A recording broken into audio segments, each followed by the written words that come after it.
Hello mga lods, akyat tayo ng niyog mga lods. Yan, napakataas ng niyog na to, grabe.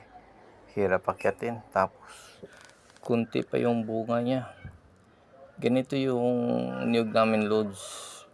Ganyan no, pag naging buko na siya, pag naging niyog na siya, natatanggal na yung balat. Hindi ka na mahirapan dyan magtanggal ng balat. Kusa na lang siyang nagtatanggal ng balat. Yan o, nakabiti na yan. Tinatanggalan ko muna ng mga dumi yung dahon ng niyog para malinis siya. Ayan. Ay, kapit tayo lods. Napakataas ng niyog na to. Grabe ang taas. Hirapan ako dito. Grabe ito. Matagal na akong hindi nakaakyat ng niyog lumalaki na yung katawan natin, saka tumatanda na rin mahirap na talaga mag-akyat ng niyog. Pahinga muna ako mga lods. Napagod ako sa pag-akyat ito. Taas ng niyog na to.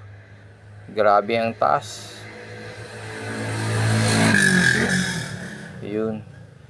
Ito yung sa baba, hindi pa pwede yan. Hindi natatanggal yung balat Ito, pwede na to. Tanggal na yung balat niya. Yan ang niyog namin dito mga lods. Hindi ka na mahirapan pang magbalat.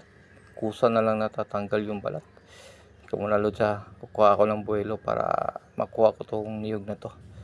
Pahinga muna tayo. Pinapawisan na ako lods. Grabe, nakakangawit. Hirap talaga pag umakyat ng niyog. Ito tamang-tama na to.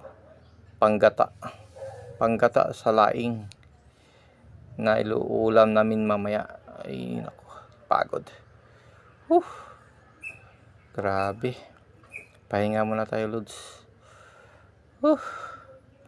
Pinapawisan na ako umakyat. Pero masarap talaga pag may niyog ka. Kukuha ka na lang dyan. Hindi ka na kailangan magpaalam pa sa may-ari. Tika muna.